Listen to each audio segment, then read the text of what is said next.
Hi, I'm Barbara Seelig Brown. Welcome to Stress Free Cooking. Today, Tom Byer and I are going to be doing a burger show. And the reason we're going to do a burger show is because our viewers have requested a burger show. So thank you very much for that. And today we're going to start out with a plant-forward burger, which is going to be a portobello, zucchini, tomato, and mozzarella burger. So let's get started. I think Tom's going to be cutting up some tomatoes for the topping for our burger, and I'm going to start with the portobello mushrooms. So Tom, if you could hand me one of those portobellos. We're going to talk a little bit about portobello mushrooms. They're a nice big firm cap. They're also called vegetarian filet mignon. So you remove the stem, and then you want to take a spoon and remove these, they're called gills. Remove the gills, because if you don't remove these, what happens is when you cook the burger, you get a very dark brown liquid that might not make your dish look appealing. It's very muddy looking. So we start by removing the gills. So again, take the stem out, and they usually come out pretty easily, but once in a while you get one that doesn't. Take your teaspoon. Also, if you have a serrated grapefruit spoon, that works even better than a regular teaspoon. So be gentle with it, but they come out pretty easy. And once that's done, we'll put those on a plate, and we're going to make a little marinade for that. So how are those tomatoes coming? Okay. Good? Do you want more tomato? Yes, you can do this other one, and you can put them in this bowl, okay? Because then I need you to slice that zucchini into rounds. So let's make a balsamic and extra virgin olive oil marinade for the mushrooms and the zucchini. So we're gonna start with our balsamic vinegar, maybe about 1/3 as much balsamic as extra virgin. And we're going to marinate the portobello mushroom caps and the zucchini in this mixture. It'll give it a lot of flavor. Plus, when we cook it, it will stay nice and juicy. And so just extra virgin olive oil, balsamic vinegar, a pinch of coarsely ground black pepper, a pinch of fine sea salt. Whisk it together. And when you whisk your vinaigrettes or marinades, they stay together longer than if you shook it. So it's always better to use a whisk and to whisk it together. It breaks it down into smaller particles, stays together longer. So let's put a little of that on each mushroom cap. Some will go into the dish, and it will help marinate our zucchini. So we're done with that. I'm going to put a little salt on these tomatoes. When you salt your tomatoes, it brings out the moisture of the tomatoes. So let's add a little pepper, okay? And then we're going to mix this up with a spoon. And I'm going to let this sit for a few seconds before I add anything else, because I want the juice of those tomatoes to be drawn out by the salt and the pepper. And this will be the topping for our burger. Okay, that looks great, Tom. So you can put those zucchini on this plate in the marinade. In the marinade? Mm-hmm. Even on top of the portobello mushroom cap, just so they get a little bit of flavor. And then the next thing we'll need you to do is to cut up the mozzarella about the same size as the tomatoes. So we're going to have a portobello zucchini burger with tomato and mozzarella on top in place of any other type condiment. And while Tom's cutting that mozzarella, and you know, mozzarella is really a very versatile thing. We love Crave Brothers cheese. They make a really high quality mozzarella. It's a green, sustainable farm. It's family owned.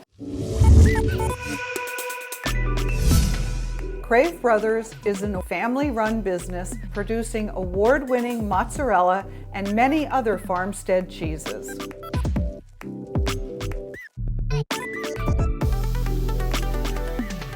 Their mozzarella and marinated mozzarella are fresh and light, and their mascarpone is velvety smooth.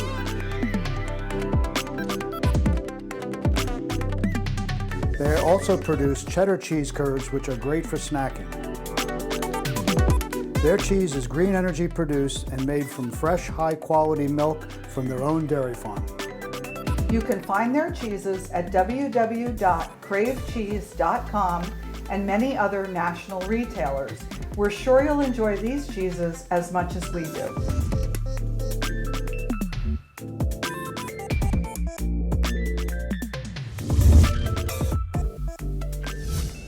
So we really value We do. their Their cheese. mozzarella is terrific. So I'm going to turn this zucchini over a little bit. I want to get both sides coated in the marinade. Tom, while I'm doing that, if you could add the mozzarella, please, to the tomatoes, that would be awesome. So you can see these Portobello mushroom caps have a nice indentation or a nice concave surface. So it's a great place to put our zucchini and our tomato basil mixture when it's grilled. The next step will be to put this in our grill pan. And I'm going to start with the underside down first. And I'll put a few of these zucchini slices in here. I had preheated my grill pan, that's why it's sizzling the way it is. So we're done with this. I'm going to wash my hands while the first side of this is cooking, and I'm going to come back and turn them over. So Tom, I think these are ready to be turned, so let's grill the second side. Okay. And we want these portobellos to stay nice and firm because, as I said, it's called the vegetarian filet mignon. So when we think of a burger, we want it nice and firm, right? Lots of bite to it. Okay. While I'm finishing to grill this, how about adding a splash of extra virgin olive oil to our tomato mozzarella mixture? And I'm thinking to my next step, which is we need to add some basil to that. We already have the salt and pepper in there. And then I have a really nice Italian ciabatta roll here that I will put in my grill pan once I take my vegetables out of here and just give this a little bit of the flavor from the grill pan. Okay, so a little basil in there, toss it around with that extra virgin olive oil.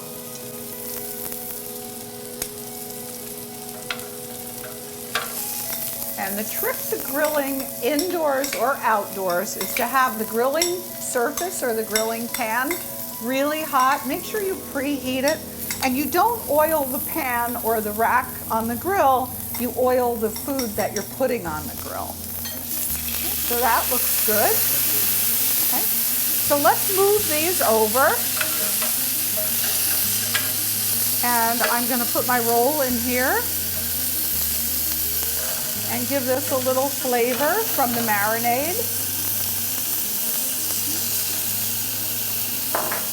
And I also like when the roll is toasted. A little crispy. I like it too. It helps to keep everything warm. It might melt our cheese a little bit for us. So let's take a peek. Oh, almost there. We want some nice grill marks. And I do press it down to speed it up a little bit. That tomato basil mixture looks great. Okay, so let's turn the grill pan off. Let's take a look at the top of the roll. Looks good.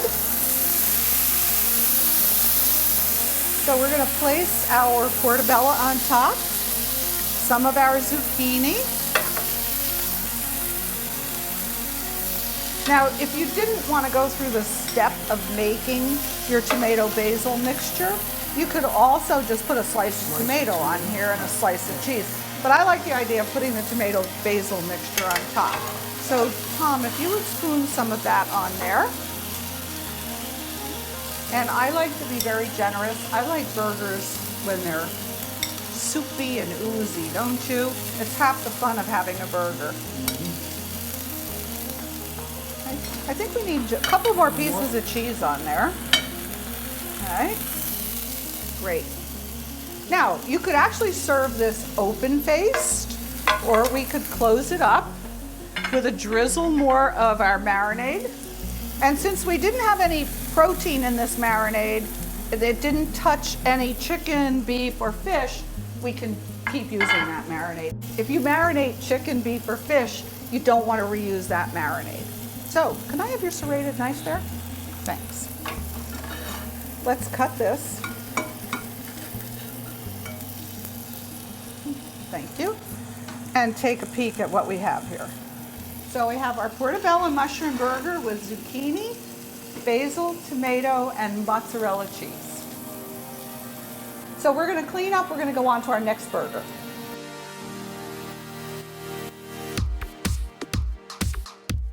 So we're ready to start our second burger. And Tom, I thought we'd make a Greek-style chicken burger. Sounds wonderful. So some Greek flavors, right? And a little tzatziki sauce on top. And we'll also be putting this burger in a pita. So we're gonna start with some ground chicken. I have about a pound of ground chicken breast. You can probably buy ground chicken that's got a little bit more fat in it. But since we're adding cheese and some onion to this, I think we'll be fine with the ground chicken breast because I prefer to go with ground chicken breast than an alternative. I think if you did it with beef, it would overpower the flavors, don't you? But it would be great with turkey breast or chicken breast. And sometimes you just use what you have in the house, right? And we had chicken breast, so that's how we decided to start with chicken. So we're gonna take an onion, Peel it, and peel it, grind it in. and he's gonna grate it into our chicken mixture. So I'd say about a quarter of that onion, Tom. And by doing it this way, you won't get big chunks of onion in your burger. You'll get more of the onion flavor. And when we mix it all together, you'll hardly know it's in there. But it'll also add moisture. Okay, that looks great. That's good. So since everything's going in the same bowl, we can take our cheese grater, microplane cheese grater, and we're using halloumi cheese, which is a cheese from Cyprus, and it grills really well. It doesn't melt completely, so it'll be nice in the burger. You'll really get, it also has that sort of feta-ish flavor. So we'll use some halloumi, and I would say about a quarter of that piece of halloumi. So a pound of meat, about 3-4 ounces of the halloumi. And I like that we're grating it because it's also going to be more evenly distributed throughout the burger. Looks great. Good. Okay, we can put that back on the plate. Okay. Okay. And then we're gonna take some oregano because most Greek food has great oregano in it. And if you don't have fresh oregano, you can use dry. You take a pinch and you rub it between your fingers, and the oils and the warmth from your fingers help to bring the oils out of the herbs. So I'm gonna do about maybe a half a teaspoon of oregano. And then I also have some finely ground garlic, which we're gonna put in here, maybe about a quarter of a teaspoon, because we're also making a tzatziki sauce, which will have fresh garlic in it. So Tom, I'll give you this. If you wanna grab that red spatula and mix that up, that'll be perfect. And also we need a pinch of salt and a pinch of ground black pepper. Okay, so we keep our sea salt and our ground black pepper in little bowls, and it's always ready for us. It's much easier to pinch the salt and pepper and sprinkle it over your food than it is to take a salt shaker or a pepper shaker, especially over a steaming pot, because then it clogs up the salt and pepper shaker. Right, this works very well. That works great. Okay, so when we get that well mixed, then we can form it into our burgers, place it into our grill pan, and while we're grilling the burgers, we're going to make our tzatziki sauce. So I'm gonna clean this up. Tom's gonna finish mixing, and we'll be right back to grill that burger.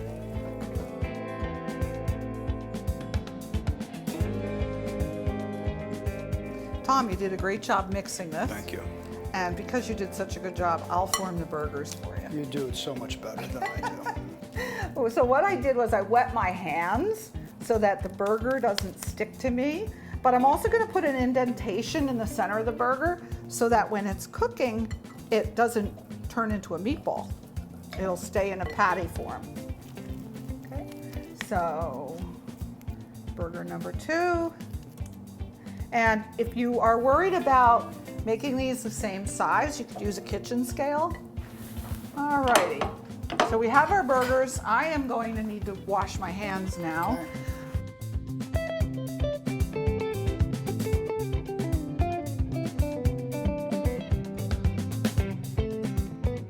Okay, I'm gonna spread this olive oil around a little bit.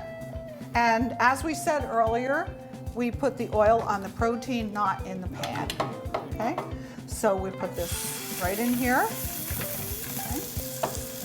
Spread that oil around. And this is very soft because of the cheese and the onion. But as it cooks, it'll firm up, especially since this is a very lean protein. It's going to end up being firmer. Okay. Thank you. And in all honesty, we could even do this burger with some ground chicken. And while those burgers are cooking, let's work on the tzatziki sauce. Okay. So a classic Greek sauce, which is, this is plain yogurt. And we're going to add some cucumber and some grated garlic. So I'm just going to take my hand actually and crush this garlic and get the peel off of it.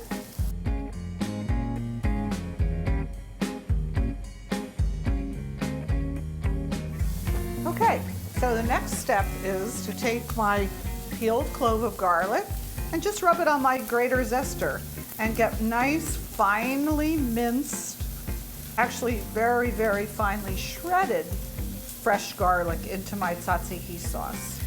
Tom is taking pita bread. I'll slice the pita bread. Getting it ready for the burger, right? Yep. Okay. So I think that's enough garlic. And what I love about this microplane grater zester is this also goes right into my dishwasher.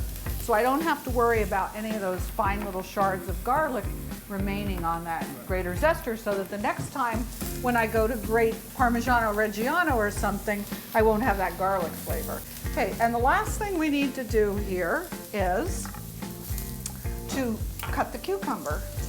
So these are the mini cucumbers. I really like these because if you're not cooking for a crowd, it's nice to have a small amount of cucumber. So we'll cut this into about 3 strips. Okay. And then once we have them all lined up, just take our chef's knife and just run right over it. We'll mix our sauce up.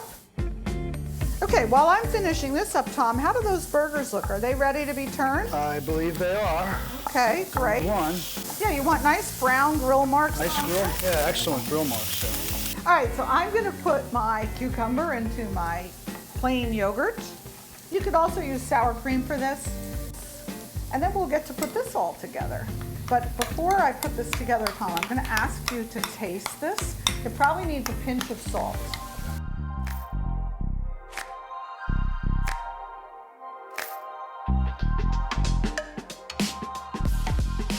Good? Very good. Wow. Okay, great.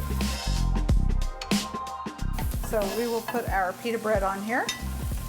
And I think we need another minute or 2 on those burgers. I think our burgers are done. They smell great. They do smell terrific. Smell the seasonings. Okay, so I'm gonna check for doneness. And I wanna feel and make sure it's nice and firm, okay? Because it is chicken, so I don't want it undercooked. And they are firm. Alrighty, so let's start with this one on our pita bread. Right. Okay, and it has this cheese inside. And then Tom, you can put some of that Spread the lettuce on here. sauce on top. Perfect. All right, so let's top it.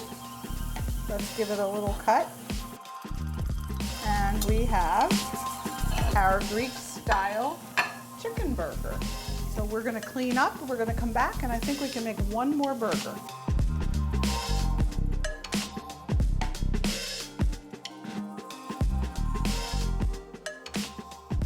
So we're gonna make one more burger, a classic beef burger on an onion roll, but we're gonna give it a little twist by making a roasted garlic pesto. So the first thing we need to do, of course, is roast our garlic.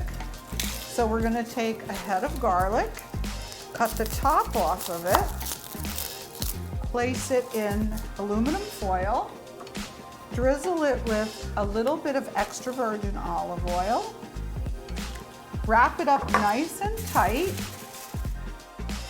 and we're gonna pop this into the oven for about 30 to 40 minutes until it's nice and soft. So we're gonna roast it at about 400 degrees, 30 minutes maybe, 25. And the way we'll know it's done is we'll take a pot holder or a hot mitt and we'll just squeeze that garlic in before we take it out of the oven. And if it's nice and soft, it's ready. Okay, so next step is we're gonna start the burger. So Tom, could you grab the meat? Yes. And we're using lean ground beef. A classic burger usually has some fat content to it, so use the meat that you're comfortable with.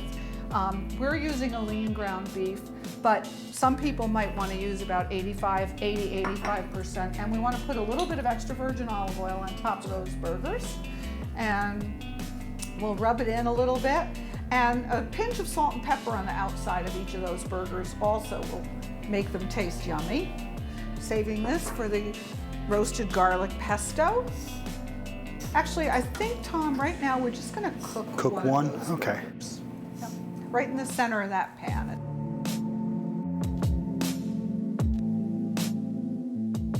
Turn it over. Good job. Okay, great. So that can go back in the fridge since we don't need it right now. So Tom, how does that burger look? Do you think it's ready to be turned? I think it's ready to be turned. Okay. I'm gonna, oh, perfect. And we don't want to press down on that burger. We want to keep it nice and juicy. Okay. So I'm gonna take some fresh basil and put it in my food processor. Just the leaves. There are a lot of herbs that the stems are tender enough to use. Parsley is one of them. In fact, most of the flavor of your parsley is in the stems.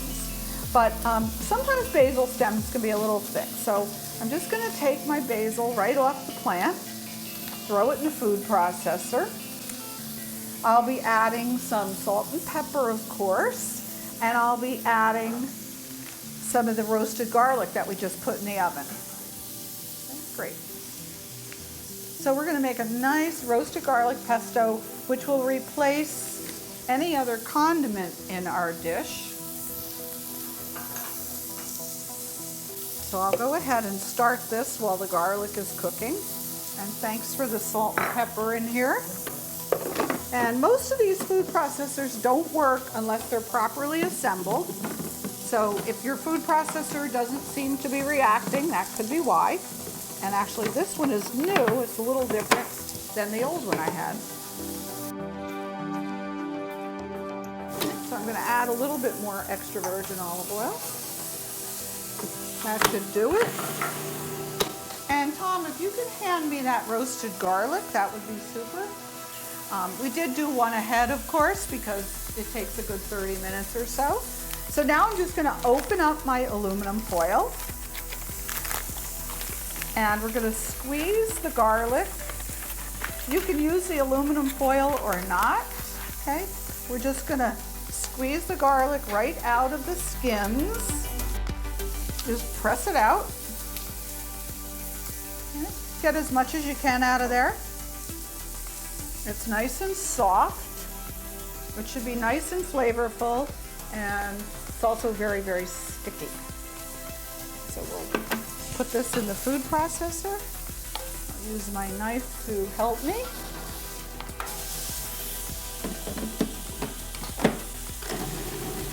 Give this a little whirl. And let's see how this looks. Could I have a tasting spoon, please? Sure. Thank you.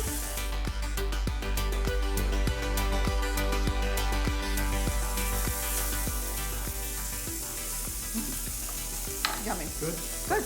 Okay, so we'll wait for that burger to finish cooking and we'll put this all together.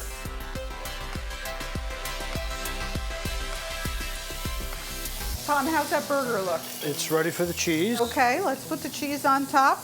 I'm slicing up the roll. We can put the roll in the grill pan as well before you put the lid on.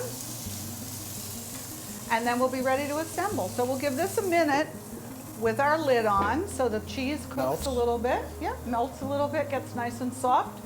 We will top it with our roasted garlic pesto, and we'll be ready to toast and have some of that wonderful Wenti Cabernet. Wenti Cabernet Sauvignon that you picked out to go with this dish.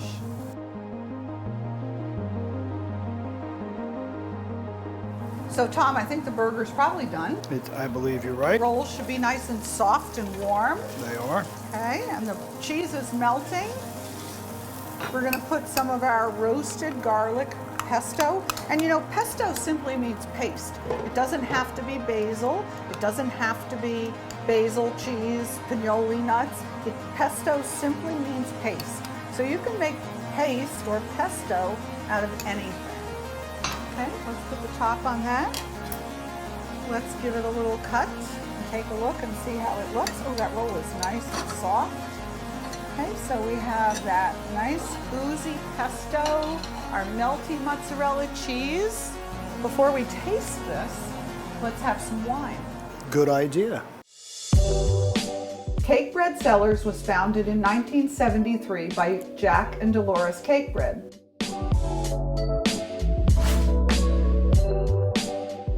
Now the second generation of Cakebreads are running the winery. Cakebread has been known for its unparalleled wines and its gracious hospitality.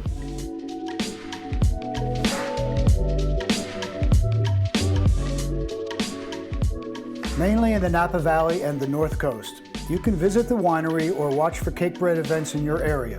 With an enduring commitment to quality, the belief that life's occasions are elevated by good people, good food, and good wine flows through everything they do. The Cakebreads take great pride in sharing their family with our families.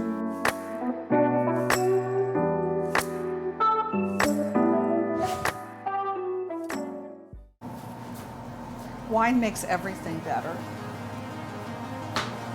Thank you. So what are we having? Today we're having a Wente Cabernet Sauvignon From California? from California. So it looks great. And let's give it a little swirl so that we really get the bouquet. Okay? We're gonna cover it up so that those aromas really reach us. And when you're swirling the wine, what you're trying to do is coat the inside of the glass, which helps to bring out those flavors. It smells wonderful. And you really can taste it just by smell. It's got a lot of berries They in said, here. I learned something in Aspen. They said, oh, take a taste of the wine right. with your nose pinched and taste it with your nose open, and you'll be amazed the difference The in two the taste different of the tastes. wine. Do you want to try that? We could. Go ahead.